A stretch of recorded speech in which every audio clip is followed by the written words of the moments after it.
नमस्कार, स्वराज एक्सप्रेस के खास प्रोग्राम जनता मांगे जवाब में आपका स्वागत है। मैं हूं आपके साथ स्थिति पाठी। सत्ता परिवर्तन के साथ कई योजनाएं और व्यवस्थाएं भी बदलती है। मध्य प्रदेश में बीजेपी सरकार लगभग 22 महीने बाद 15 महीने रही कमलनाथ सरकार के फैसले को फिर से बदल रही है और राज्य सरकार अब फिर से आजीविका मिशन के तहत स्व सहायता समूहों को इसकी जिम्मेदारी देने जा रही है। दोनों ही दलों की सरकारों में वितरण व्यवस्था को ठेकेदारों के चंगुल से मुक्त कराने के लिए व्यवस्था को बदल दिया गया। अब बीजेपी सरकार का दावा है कि नई व्यवस्था से प्रदेश में महिला सशक्तिकरण होगा, लेकिन सवाल है कि सत्ता परिवर्तन के साथ बदल रही वितरण एवं संचालन व्यवस्था से क्या सरकार पोषण आहार अभियान को ठेकेदारों से मुक्त करा पाएगी और बार बार व्यवस्था बदलने पर आखिर बच्चों की सेहत से सरकारें कब तक खिलवाड़ करती रहेंगी। इस पर चर्चा करेंगे, लेकिन इसके पहले चलेंगे छत्तीसगढ़, जहां आजादी के महापुरुषों के सम्मान को लेकर बीजेपी और कांग्रेस आमने सामने है। बीजेपी सरकार ने मार्च से ही आजादी की 75वीं वर्षगांठ को लेकर अमृत महोत्सव मनाना शुरू कर दिया है। ऐसे में बीजेपी को जवाब देने के लिए छत्तीसगढ़ में कांग्रेस 2 अक्टूबर से हीरक महोत्सव के तहत आयोजन शुरू करने जा रही है। कांग्रेस की इस घोषणा के बाद इस सवाल को बल मिल रहा है कि आखिर राष्ट्र की सच्ची हितैषी और आजादी में योगदान देने वाली कौन सी पार्टी है। सवाल है कि आजादी के महापुरुषों के सम्मान को लेकर हो रहे टकराव से आखिर बीजेपी और कांग्रेस क्या जानना चाहती है और छत्तीसगढ़ में विपक्ष के अमृत महोत्सव के समानांतर हीरक महोत्सव आयोजित कर राष्ट्रवाद के मुद्दे को लेकर क्या आम जनता को कांग्रेस प्रभावित कर पाएगी। आज चर्चा इन्हीं मुद्दों को लेकर छत्तीसगढ़ में महोत्सव की महिमा पर।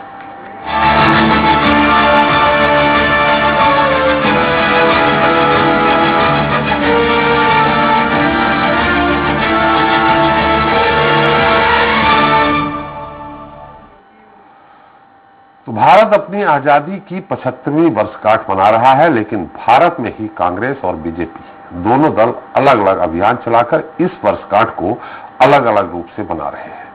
केंद्र की मोदी सरकार ने मार्च से अमृत महोत्सव नाम से आयोजन शुरू किया, तो अब छत्तीसगढ़ कांग्रेस भी गांधी जयंती के दिन से यानी 2 अक्टूबर से हीरक महोत्सव शुरू कर रही है।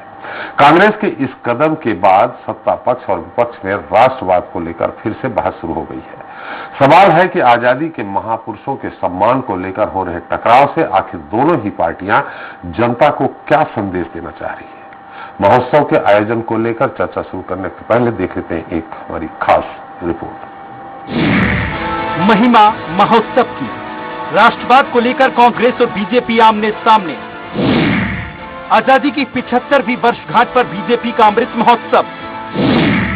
2 अक्टूबर से कांग्रेस मनाएगी हीरक महोत्सव। आजादी के महापुरुषों के सम्मान को लेकर आखिर बीजेपी कांग्रेस क्यों है आमने सामने। कांग्रेस के आयोजन पर बीजेपी ने साधा निशाना। कांग्रेस को बताया डुप्लीकेट पार्टी। बीते कुछ सालों से देश के 2 प्रमुख राजनीतिक दलों कांग्रेस और भाजपा के बीच अपने अपने राष्ट्रवाद को लेकर बहस छिड़ती रही है, लेकिन केंद्र की मोदी सरकार भारत की आजादी की 75वीं वर्षगांठ पर इस साल मार्च से अमृत महोत्सव मना रही है। भारत सरकार के कार्यक्रमों के साथ जुड़कर भाजपा अमृत महोत्सव के जरिए आजादी के लिए बलिदान देने वाले देशभक्तों की गाथा देश को याद दिला रही है।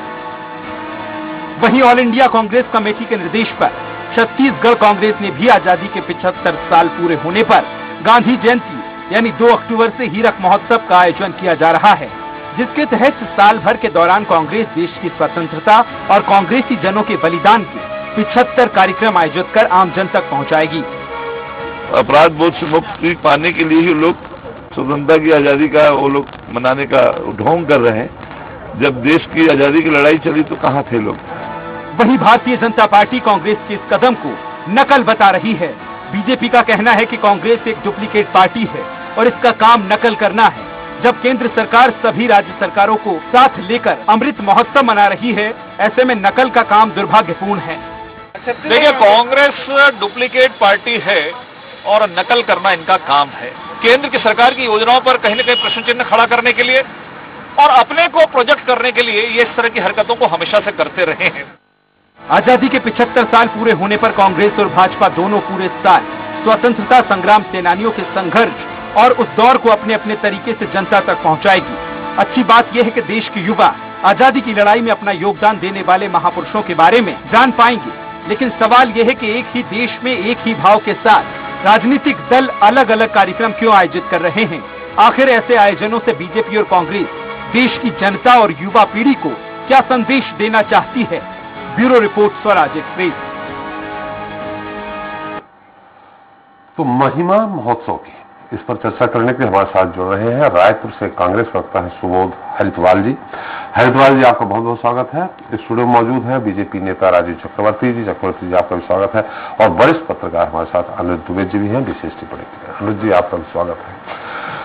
पहले हमारे कांग्रेस के प्रवक्ता जो है हरिद्वाल जी, जैसा कि बीजेपी आपने सुना भी होगा अभी बाइट में कि आप लोग नकल कर रहे हैं, ऐसा आरोप विपक्ष लगा रही है। इसके अलावा ये हरित नाम क्यों रखा, हरिक नाम क्यों रखा आपने? हरिक का मतलब क्या हुआ यहां?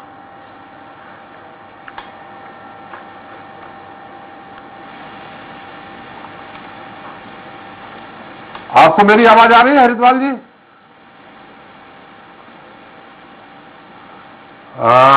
सुबोध जी, आपकी आवाज नहीं आ पा रही है। Hello hello hello hello. हाँ सुबोध जी, अब आ रहा। मेरा सवाल सुनाई पड़ा था आपको? मैं आपका सवाल सुन लिया मैंने। मुझे तो संजय श्रीवास्तव जी के बयान पर हंसी आती है। नहीं, पहले तो ये बता दीजिए हरिक नाम क्यों रखा, इसका क्या है? जैसे उन्होंने अमृत रहा, अमृत का अर्थ समझते हैं लोग, हरिक का क्या मतलब हुआ? 60 वर्ष को हीरक महोत्सव कहते हैं जी, उसी को आने का काम किया जा रहा है। मैं ये पूछना चाहता हूँ, संजय श्रीवास्तव जी का बयान मैंने आपके चैनल पर पढ़ा, सुना जी। वो कहते हैं कि डुप्लीकेट पार्टी है कांग्रेस, देश की सबसे पुरानी पार्टी को डुप्लीकेट कहना हास्यास्पद है एक भारतीय जनता पार्टी के सीनियर प्रवक्ता द्वारा। और ये डुप्लीकेट पार्टी के एक युवा नेता अमितेश भारद्वाज से पार्षद का चुनाव हारे हैं अभी 2019 में। तो भारतीय जनता पार्टी चैनल देख करके कुछ भी बोलने लगती है, माइक देख के कुछ भी बोलने लगती है। सबसे पहली बात तो शर्म की ये है। दूसरी बात, कोई भी महोत्सव मनाना मुझे नहीं लगता हर चीज राजनीति से जुड़ी होती है जी। हम गांधी जी और बाकी स्वतंत्रता सेनानियों के सपनों के भारत को फिर से जनता के बीच में ले जाना चाहते हैं। हम बताना चाहते हैं कि कैसे पिछले 75 सालों में जो हमारा देश आगे बढ़ा है जी, उसकी जो नींव रखी गई जी स्वतंत्रता के लिए, वो नींव किसने रखी, कब रखी? क्योंकि 2014 के बाद से केंद्र की मोदी सरकार लगातार इतिहास को तोड़ने और मरोड़ने का काम कर रही है जी। ये लोग सिर्फ और सिर्फ उंगली कटाने वालों को शहीद का दर्जा दिलाने में लगे हुए हैं। मैं तो पूछना चाहता हूं कि क्या गांधी, पटेल, नेहरू और सुभाष चंद्र बोस के बराबर वीर, जो इनके माफी वीर सावरकर है और जो श्यामा प्रसाद मुखर्जी, उन्होंने कुछ किया? जब देश के लिए कुछ करते नहीं है तो सिर्फ क्रेडिट लेने का काम भारतीय जनता पार्टी करती है।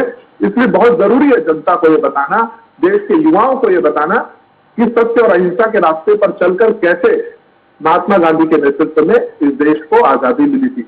गांधी जी को गाली बकते हैं थोड़ा सा और फिर जाकर के विदेश में उन्हीं का महिमा मंडन करते हैं। भारतीय जनता पार्टी क्लियर भी करे कि वो सुबोध जी, मेरी आवाज सुन लीजिए। गोडसे के समर्थक है कि गांधी के समर्थक? सुबोध जी, मेरी बात सुन। आपने श्यामा प्रसाद मुखर्जी का भी नाम लिया।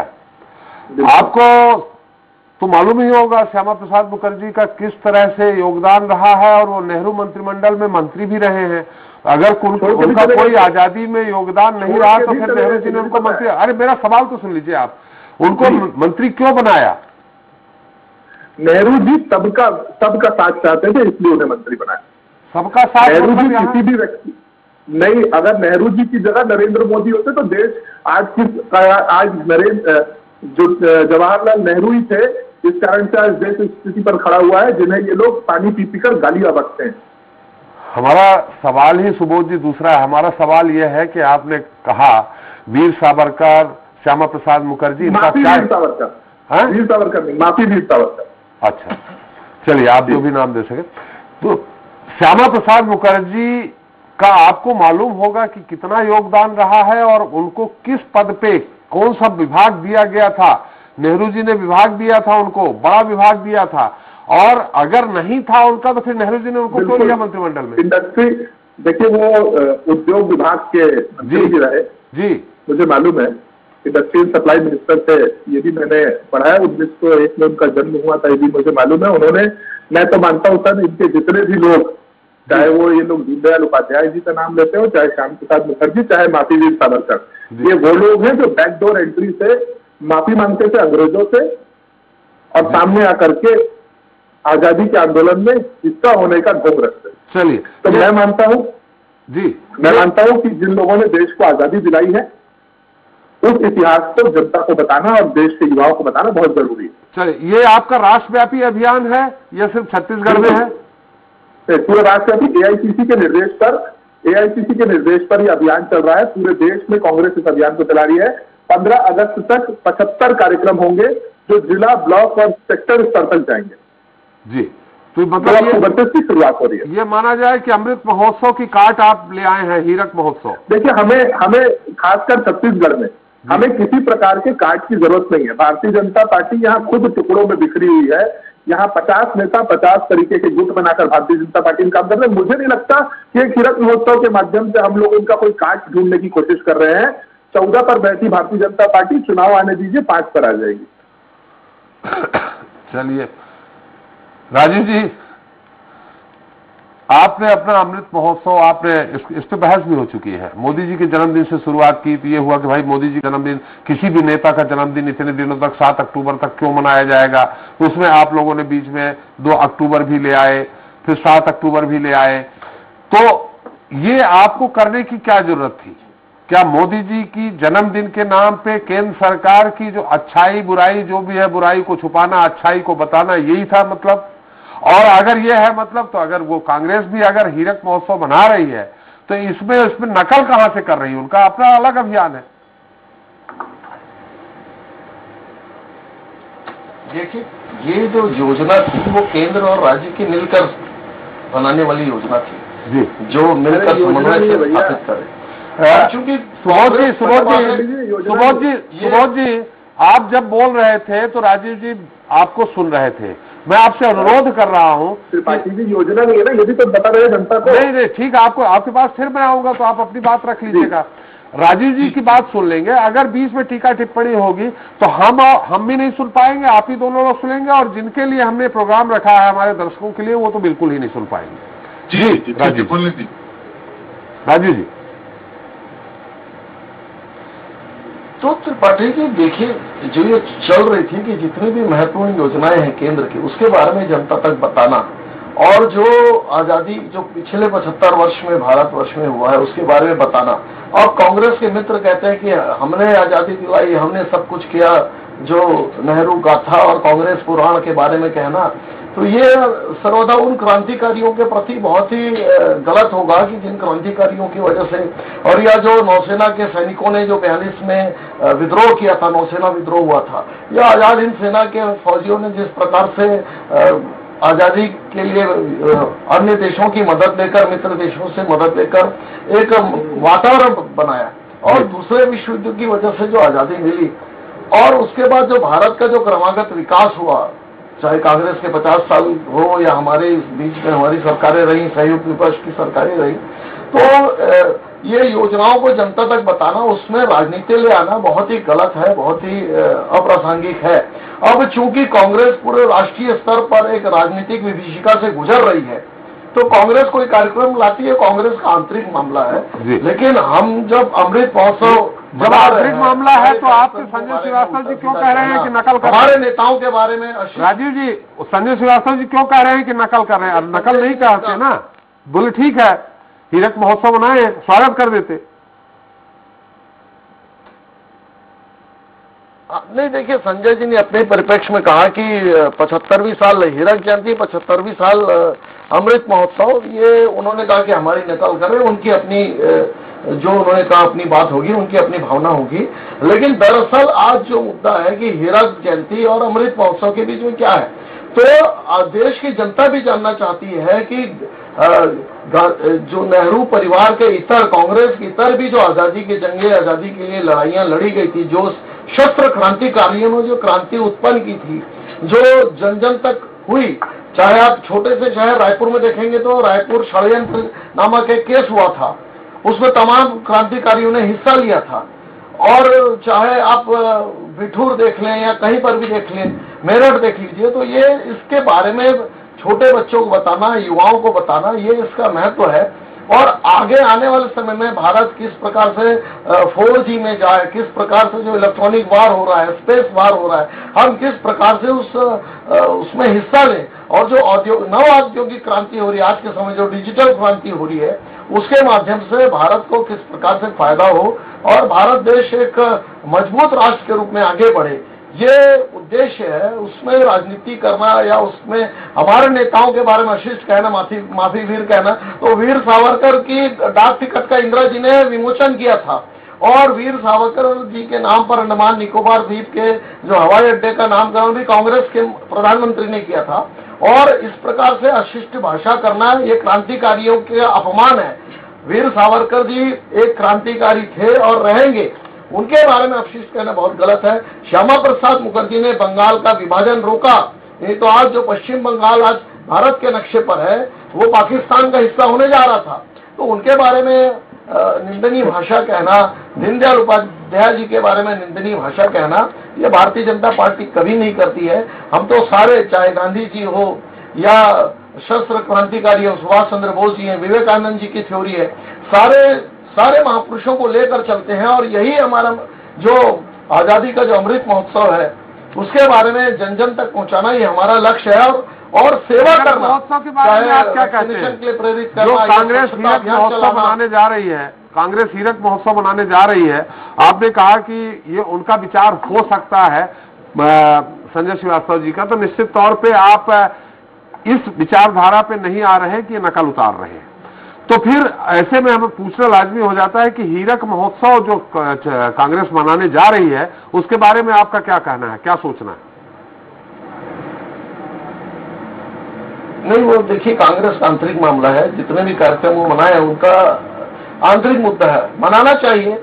हम जिस प्रकार से स्वच्छता अभियान के माध्यम से जन जन तक पहुंच रहे हैं, स्वच्छता अभियान चला रहे हैं और कुष्ठ रोगियों तक जा रहे हैं, रोगियों तक जा रहे हैं, बीमारियों के बारे में जन चेतना चला रहे हैं, अब उनका अपना एजेंडा है, वो चलाएं, स्वागत है। लेकिन किसी पॉलिटिकल एजेंडा के माध्यम से दूसरे पार्टी के बड़े नेताओं को, दिवंगत नेताओं को अशिष्ट भाषा कहना ये बहुत गलत है। ऐसा नहीं होना चाहिए, क्योंकि कांग्रेस पार्टी भी हाशिए पर है, 50 सीटों पर है। अभी मेरे मित्र कह रहे थे कि भाजपा 14 सीटों पर आ गई है, अगले बार 4 पे नहीं आएगी, 15 पे नहीं आएगी। तो ये आपका अति आत्मविश्वास, ये आपका जो दर्प है, जो घमंड है, वो आने वाले चुनाव में जनता देख लेगी।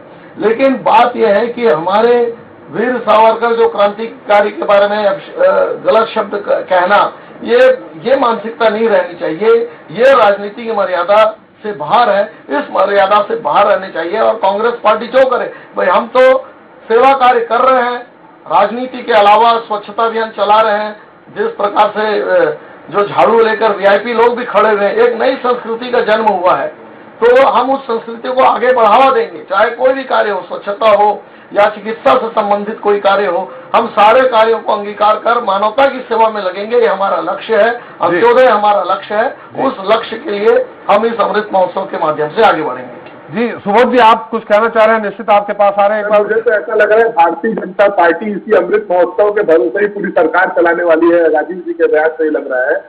और दूसरी बात, इन्होंने कहा आजादी सेना का हमने योगदान नहीं माना या नौसेना का नहीं माना, तो मैंने सुभाष चंद्र बोस जी का नाम पूरे सम्मान के साथ लिया, इन्हें याद होना चाहिए। दूसरी बात ये कहते हैं कि हमें सम्मान करना चाहिए, उन्होंने माफी मांगी है, तो इतिहास में लिखा हुआ है। आप नेहरू जी का सम्मान कीजिए ना, जो जेल गए थे, आप महात्मा गांधी का सम्मान कीजिए। इनके लोग खुलेआम, इनके पार्टी के पदाधिकारी खुलेआम सोशल मीडिया पे गोडसे की भक्ति और गांधी को गाली देते हैं, तब कहा जाता है इनका आजादी का अमृत महोत्सव। सर मैं बीच में टोका इसलिए नहीं क्योंकि आपने मुझे मना किया था, पर ऐसी बातें सुनना भी अशोभनीय है कि देश के जो राष्ट्रपिता कहलाते हैं उनके खिलाफ ये लोग गालियां बकते हैं सोशल मीडिया पे, इनके पदाधिकारी गाली बकते हैं, इनके लोग गोडसे की भक्ति करते हैं, जिसने बंदूक निकाल करके महात्मा गांधी का सीने पर गोली मारी थी। जवाहरलाल नेहरू के इतिहास को ये लोग नकारते हैं और कहते हैं कि माफी मांगने वालों को हम सम्मान दें। तो सर अब टिट फॉर टैट की पॉलिटिक्स चलेगी, जो सम्मान देगा वो सम्मान पाएगा। और रही बात, आपने कहा इंदिरा जी ने ये कहा इनका सम्मान किया था, तो आपको याद होना चाहिए कि अटल बिहारी जी ने भी नेहरू जी और इंदिरा जी के बारे में अच्छे शब्द कहे थे, पर शायद आप लोग उन्हें भूल जाते हैं। कांग्रेस की हमेशा परिपाटी रही है सबका सम्मान करने की, इसलिए हम लोग आज भी नरेंद्र मोदी जी के नाम से आके भी लगाते हैं, और आप लोग सोशल मीडिया पर राहुल गांधी और सोनिया गांधी को गालियां बकते हैं। तो आपने जो माफी भारतीय जनता पार्टी ना सिखाए तो बेहतर। आपने वीर सावरकर को माफी सावरकर कहा था, इस कारण राजीव जी ने कहा था कि अंडमान निकोबार में जो जेल है उसका नाम उन्होंने, इंदिरा जी ने बड़े सम्मान के साथ उस पूरे उसको ऐतिहासिक स्थल के तौर पे उन्होंने स्थापित किया था, इसलिए उन्होंने कहा था। अब आप क्या कहेंगे, मैंने इंदिरा जी उस समय गलत थी? सर वही तो हमारा बड़प्पन है कि हमने इन्हें हमेशा साथ दिया, पर ये वही लोग हैं डाक टिकट जारी किया था, जैसे श्यामा प्रसाद मुखर्जी कैबिनेट से भाग गए, वीर सावरकर जेल से निकल गए चिट्ठी में माफी लिख करके कि sir I will be your slave और माय लाइफ। कश्मीर में शहीद हो गए, फिर वही सब बात था, बीच में कश्मीर में शहीद हो गए श्यामा प्रसाद मुखर्जी। राजीव जी आपके पास आएंगे, उनकी बात आ जाए। आपको पता नहीं है सुबोध जी, श्यामा प्रसाद मुखर्जी ने मंत्रिमंडल से इसलिए इस्तीफा दिया था कश्मीर के मुद्दे पे, जब ये कहा गया था कि कश्मीर में कोई भी देश का कोई भी व्यक्ति प्रवेश करेगा तो उसको अनुमति लेनी पड़ेगी। इसका श्यामा प्रसाद मुखर्जी ने विरोध किया था और उन्होंने कश्मीर के अंदर उनकी सीमा में प्रवेश किया था, जिसपे उनको अरेस्ट कर लिया गया था। उनके अरेस्ट होने के बाद से श्यामा प्रसाद मुखर्जी कब जेल में गए, कब कैसे रहे, उनकी मृत्यु हो जाती है।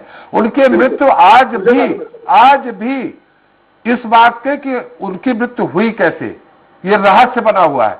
इसलिए श्यामा प्रसाद मुखर्जी को आप अगर ये कहे कि छोड़ के भाग गए थे, ये थोड़ा सा मुझे गलत लग रहा है सुबोध जी। देखिए सर, इतिहास को तोड़ने मरोड़ने का काम भारतीय जनता पार्टी करती है त्रिपाठी जी। हमारा काम सबको सम्मान देना है, पर अगर माफी वीरों को सम्मान देने की बात होगी तो मैं माफी चाहता हूँ आपसे भी कि मैं ऐसे लोगों को सम्मान नहीं दे सकता जिनका इतिहास तोड़ने और मरोड़ने की बात भारतीय जनता पार्टी करती है। तभी तो गांधी आप लोग सर आजादी के अमृत महोत्सव का पोस्टर लॉन्च करते हैं, उस पोस्टर में जवाहरलाल नेहरू की फोटो नहीं होती, जिन्होंने सालों अपनी जवानी के समय में सालों आजादी की लड़ाई लड़ते हुए जेल में समय काटा। त्रिपाठी जी आप स्वीकार करते हैं क्या कि जवाहरलाल नेहरू जी ने देश की आजादी में कोई योगदान नहीं दिया? देखिए ये स्वीकार करना राजीव जी और आपका है। नहीं स्वीकार मैं तो आप दोनों के बीच का सेतु हूं। आप नहीं मानते कि आप दोनों लोग नेहरू जी का देश की आजादी में योगदान है? देखिए मैं अपने विचार इस समय जिस जगह पे मैं खड़ा हूं, मैं अपने विचार नहीं प्रकट कर सकता। आप एक नागरिक है सर, नागरिक वो हम और आप बात कर लेंगे। अभी तो फिलहाल विचार प्रकट करना आप हीरक महोत्सव के बारे में और वो अमृत महोत्सव के बारे में विचार प्रकट करेंगे। फोटो इन्होंने आजादी के अमृत महोत्सव मना लीजिए, वहाँ पर आप फोटो लगा लीजिए, टोपी पहना करके माफी वीर सावरकर की फोटो लगाते हैं और फिर कहते हैं कि ये योजना है। अरे भैया ये आपका व्यक्तिगत अभियान है जो आप अपनी गौरव गाथा करने चलना चाहते हैं। एक मिनट इसके लिए हमें कोई अनुज जी, ये जो चल रहा है हीरक महोत्सव, अमृत महोत्सव, निश्चित तौर पे सबको मालूम है कि अपनी अपनी योजनाएं जनता तक पहुंचानी है, चाहे अमृत महोत्सव हो चाहे हीरक महोत्सव हो, जो अच्छे काम पहुंचानी भी चाहिए, किसी भी जो भी अच्छे काम हुए हैं। आपको क्या लगता है इस महोत्सव के जरिए क्या जनता के जनहित के जो काम है, उनके जनहितैषी काम है, उन पर प्रगति आएगी क्या?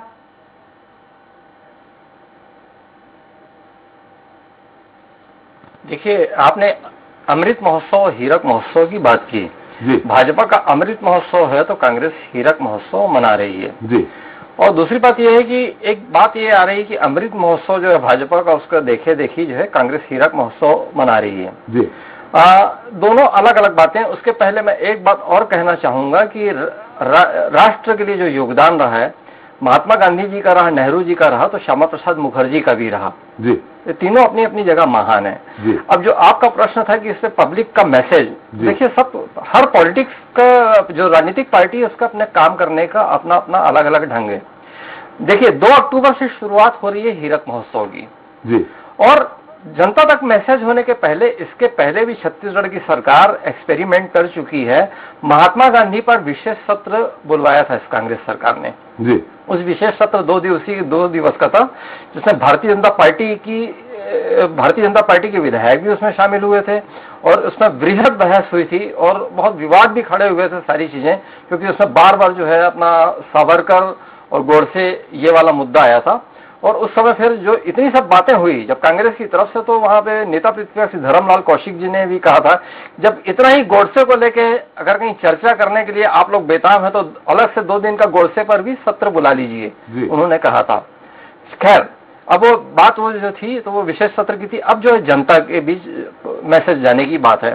तो जहां तक अगर कहीं इरादे नेक हो, भावनाएं स्वच्छ हो और वास्तव में अगर कहीं जनता को लेकर अगर कहीं सोचा जा रहा हो, चाहे वो भारतीय जनता पार्टी की बात हो, कांग्रेस की बात हो, अगर नियत साफ है और सारी चीजें सही है तो निश्चित रूप से मैसेज पहुंचेगा। लेकिन अगर कहीं सिर्फ ये राजनीतिक युद्ध के रूप में अगर कहीं ये चलेगी कि उसने ये किया, इसने ये किया, तो मैं तो नहीं समझता कि प्रॉपर जो है जनता के बीच मैसेज जा पाएगा।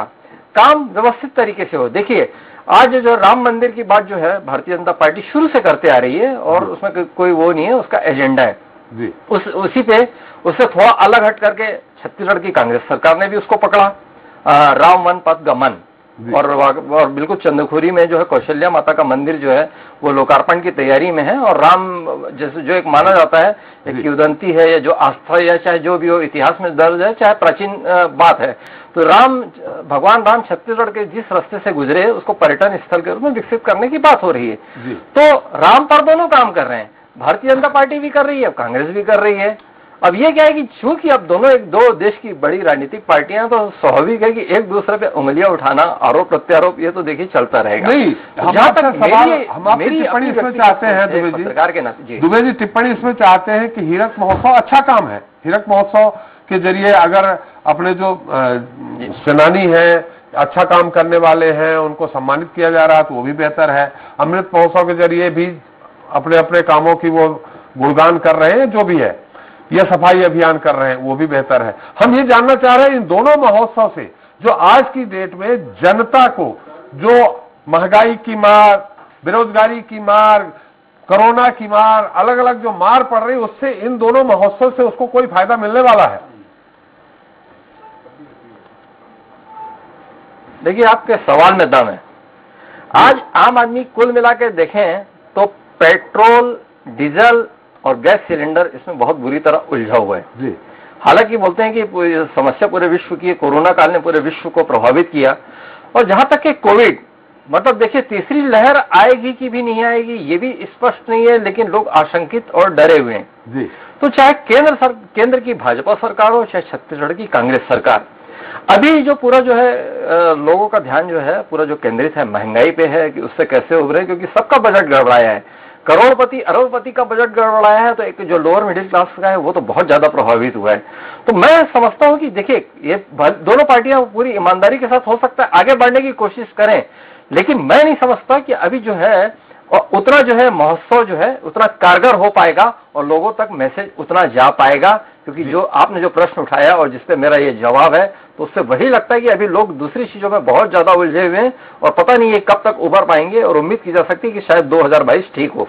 चलिए, चलते चलते बहुत संक्षेप में राजीव जी आपसे सवाल है, फिर सुबोध जी आपसे। सिर्फ हमें इतना कि इस अमृत महोत्सव के जरिए जनता को क्या फायदा हो रहा है, बहुत सिर्फ इतने, बाकी आरोप प्रत्यारोप अलग है। हमारा समय समाप्त हो रहा है, इसलिए मैं जानना चाह रहा हूं क्या फायदा हो रहा। देखिए, अमृत महोत्सव से जो योजनाएं हैं, केंद्र की योजनाएं हैं, क्या जो हमने पिछले वर्षों में जो किया वो जनता तक पहुंचाना, कम से कम नई पीढ़ी को जानकारी होनी चाहिए कि आजादी के लिए कितनी कुर्बानियां दी गई, शस्त्र क्रांतिकारियों ने कितनी कुर्बानी दी, किस प्रकार से देश का विभाजन हुआ और कितने सारे युद्ध हुए।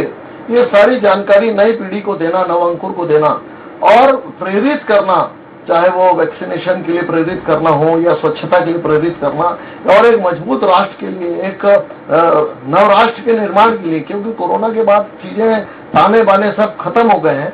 तो वो एक बहुत अच्छा मैसेज है जनता तक जोड़ने का और नई पीढ़ी को बताने के लिए भी एक बहुत अच्छा माध्यम है। अमृत महोत्सव। राजीव जी, सुबोध जी, हीरक महोत्सव के जरिए आप जनता, हम उसी पर आरोप प्रत्यारोप, चूंकि समय समाप्त हो गया है, हीरक महोत्सव के जरिए आप जनता को क्या बताने जा रहे हैं, क्या देने जा रहे हैं? इतिहास से पुनः रूबरू कराना बहुत जरूरी है। देश में जो स्वतंत्रता संग्राम के सेनानी आज जीवित हैं या उनके परिवार के लोग हैं, उनका सम्मान करना बहुत जरूरी है। गांधी जी की विचारधारा को घर घर पहुंचाना जरूरी है और साथ ही साथ सत्य और एकता के रास्ते पर चलकर कैसे इस देश को आजादी मिली ये बताना जरूरी है। और इसके साथ साथ ये भी बताना जरूरी है कि छद्म क्रांतिकारी से बेहतर वो लोग थे जिन लोगों ने इस देश के लिए सामने आकर के अपने सीने में गोली खा के लड़ाई लड़ी, जेल गए, आंदोलन किया। क्या बताने जा रहे हैं? यही ना, जनता को यही बताएंगे कि हम सत्य से परिचय कराना है त्रिपाठी जी कि इस देश में क्या हुआ था, 2014 के बाद इतिहास को थोड़ा मरोड़ा गया, वो भी बताना बहुत जरूरी है। चलिए, बहुत बहुत धन्यवाद सुबोध जी आपका, राजीव जी आपका, अनुज जी आपका, सारी जानकारी देने के लिए, हमारे साथ चर्चा में शरीक होने के लिए। तो 2 अक्टूबर से कांग्रेस उसी स्तर पर हीरक जयंती मनाने की तैयारी कर रही जैसे बीजेपी अमृत महोत्सव मनाकर देश की जनता को महापुरुषों का बलिदान याद दिला रही है। दोनों ही दलों के इन आयोजनों से क्या देश की जनता को कोई नई दिशा मिलेगी या फिर जनता को लुभाने के लिए दोनों ही दल अपने अपने स्तर से इन कार्यक्रमों का आयोजन कर रही है, क्योंकि जनता के सामने महंगाई और बेरोजगारी जैसी मूल समस्याएं आज भी हैं। बहरहाल महोत्सव के कार्यक्रमों से जनता कितनी प्रभावित होगी ये भविष्य में तय होगा।